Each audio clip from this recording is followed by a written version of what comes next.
Всем привет! В эфире передача «Дом, хозяйство и село». В нашей передаче вы сможете получить исчерпывающую информацию о ведении хозяйства, разведении скота и программах, ориентированных на развитие сельского хозяйства. Наша передача посвящена всем, кто заинтересован в создании собственного подсобного или фермерского хозяйства, всем, кто добился успеха в этом деле и готов поделиться своим опытом. Передача «Дом, хозяйство и село» предлагает самый доступный на сегодняшний день способ обратиться за помощью в Азиатский кредитный фонд, где не только выделят средства, но и помогут в разработке оптимального бизнес-проекта. Ни с чем не может сравниться еда из деревни. Вкус у продуктов из деревни совершенно иной. Многие производители продуктов промышленным способом пытаются придать своей продукции с помощью усилителей вкуса вкус натуральных продуктов. Однако такие продукты вовсе не полезны нашему организму. Какую же еду предпочитают горожане, давайте узнаем дальше.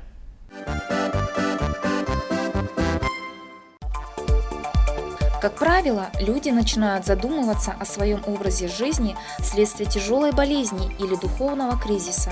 На самом деле, все это так и задумано природой для нашего же блага.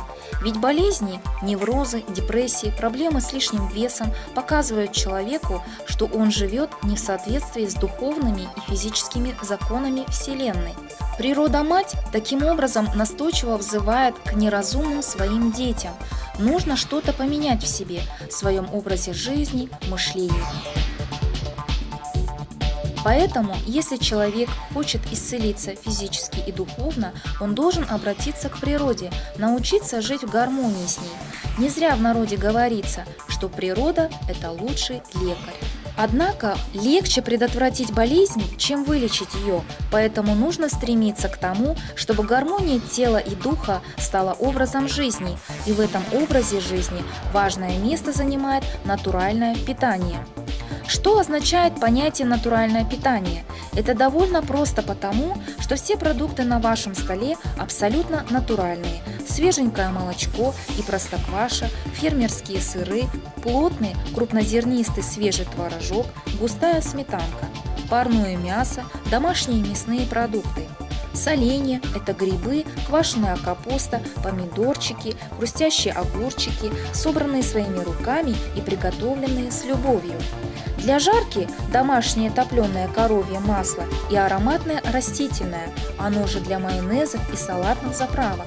Мед вместо сахара для чая и сладостей. Примерно такой рацион у фермера и садовода.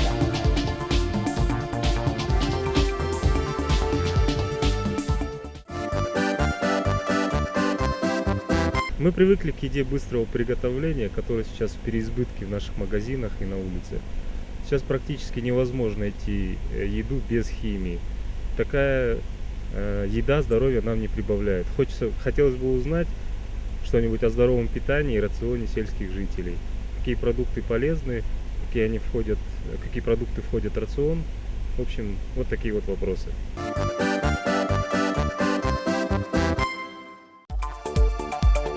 Рацион питания сельского жителя очень богат и разнообразен, и в то же время очень прост.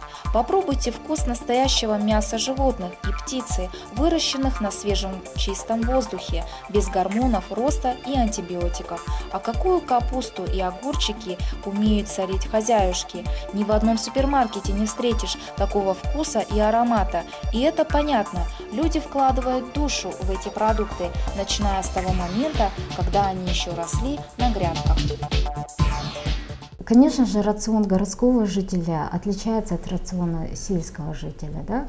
А сельский житель, если он сам, допустим, занимается каким-то крестьянским хозяйством, да, имеется свой огород, выращивает там в саду свои фрукты, да, и возможность употребления этих натуральных продуктов у сельского жителя, конечно же, выше. Да? Но я бы хотела остановиться на том, что отличие городского жителя и сельского жителя в рационе, в последние современные тенденции, какие возникают, да, как выяснилось, сельские жители стали потреблять больше хлеба и картофеля. да, а меньше стали потреблять мясных и молочных продуктов, нежели чем городские жители. Да. Допустим, расходы из семейного бюджета сельский житель где-то около 56% больше тратит на продукты питания. А городской житель тратит расходов из семейного бюджета где-то 36% на продукты питания.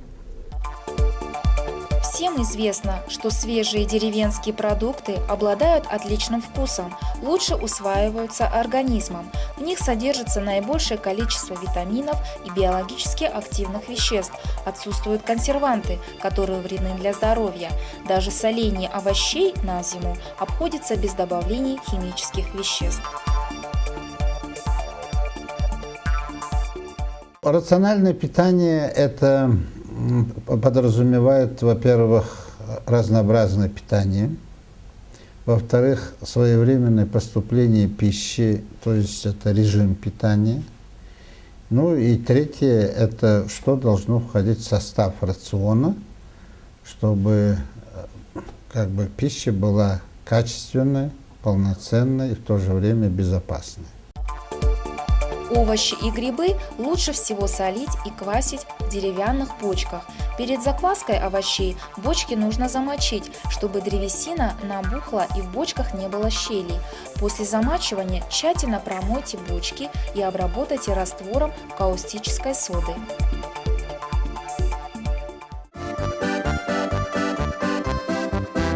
В далекие времена, когда еще не было официальной медицины, люди лечились тем, что давала земля. С тех пор люди раскрывают целебные свойства многих растений.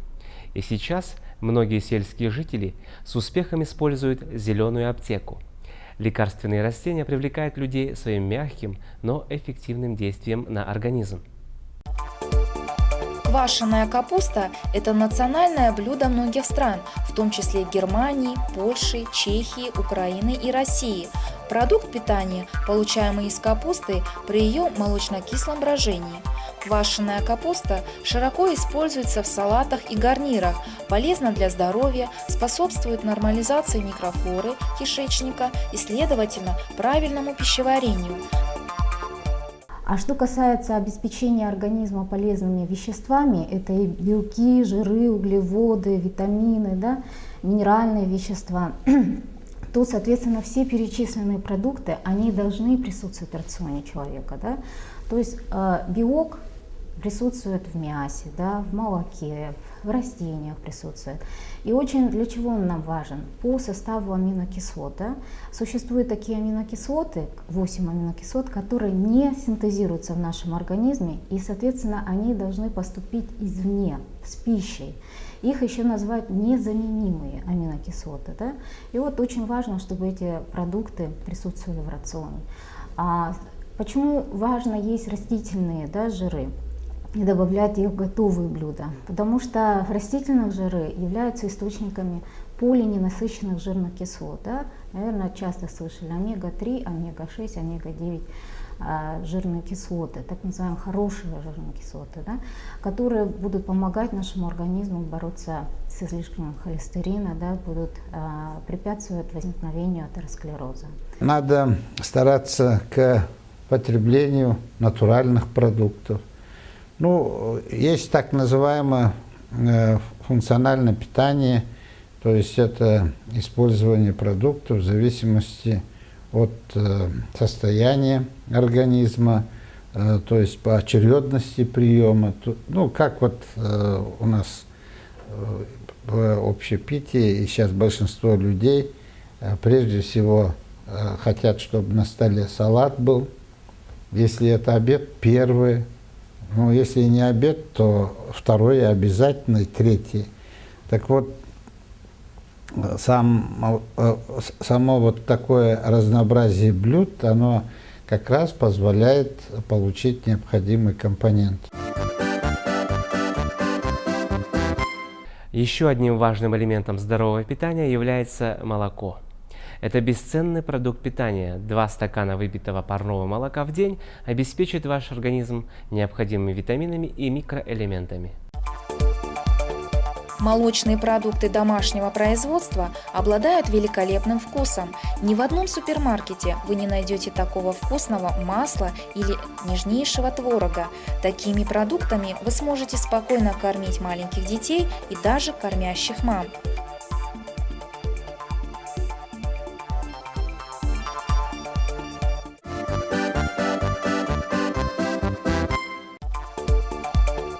Благодаря своим высоким пищевым и вкусовым качествам мясо относится к самым ценным продуктам питания. Мясо – это самый популярный и востребованный продукт в рационе питания человека. Пищевая ценность мяса определяется тем, что оно является носителем полноценного животного белка и жира. Рулеты из индейки, домашние колбасы, казы, буженина, копченая курочка, вяленая конина, соленое копченое сальце и многое-многое другое – вся эта вкуснятина называется мясной продукцией.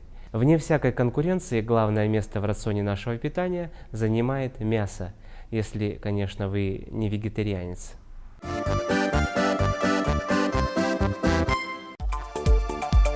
Употребляя каждый день обогащенную витаминами деревенские продукты питания, ваше самочувствие и жизненный тонус заметно повысятся. Здоровая кожа, волосы и ногти и отличное настроение станут вашим спутником изо дня в день. Основой здоровья ребенка, да и любого человека, является полноценное сбалансированное питание.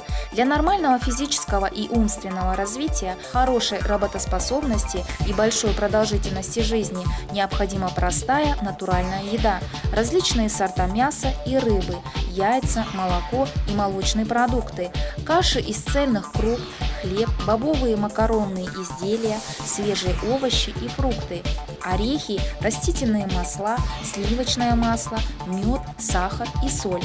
По данным японцев, это 30 различных продуктов в сыром и полуваренном виде. Если мы рацион стараемся строить из натуральных продуктов, то, естественно, питательных веществ будет больше поступать, а самое главное, будет сохранена безопасность пищи.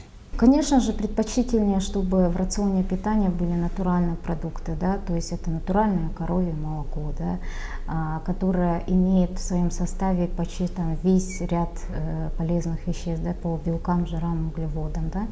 И, значит, продукты, которые выращены собственными руками, они не содержат химических веществ. Мы точно там уверены в том, что они не обработаны какими-либо химическими там консервантами. По сравнению с городскими жителями такая тенденция развивается еда быстрого приготовления, да, фастфуды различные.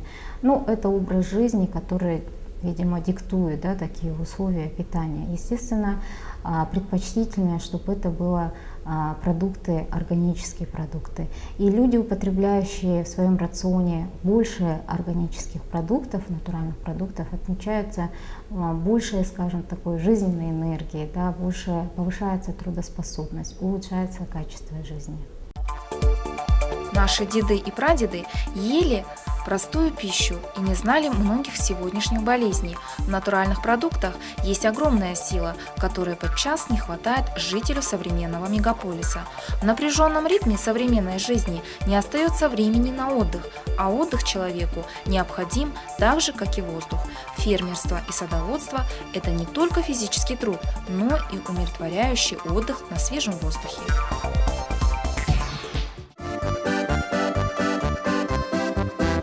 А теперь давайте узнаем мнение экспертов о том, во сколько же обходится питание сельского жителя за день.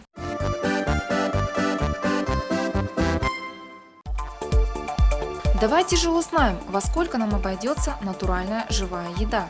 На рынках города Алматы домашнюю брынзу вы можете приобрести от 700 тенге за килограмм, домашние сливки от 800 тенге за килограмм. Творог продадут вам от 600 тенге за килограмм, а такие деликатесы, как козы и карта, вам продадут от 1000 тенге за килограмм. Говядина, вырезка стоит от 2500 тенге за килограмм. Вот такие цены у нас на рынках города Алматы.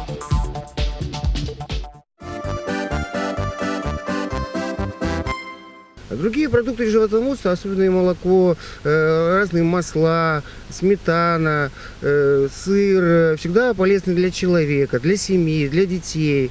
Вот. Ну, в том, что мы питаемся домашним творогом, пьем домашнее молоко. Домашние продукты полностью изготавливаются сами. А городской житель, он покупает все в магазинах. Достаток в ваших руках, дорогие телезрители. Наверняка каждый из вас может смело завести собственное фермерское хозяйство, иметь подворье, разводить домашних животных, выращивать культуру и иметь на столе продукты, а вместе с тем и прибыль. Азиатский кредитный фонд и передача «Дом, хозяйство и село» – это ваш путеводитель и помощник в том, чтобы вы были информированы и достаток в вашем доме приумножался. До новых встреч, дорогие друзья!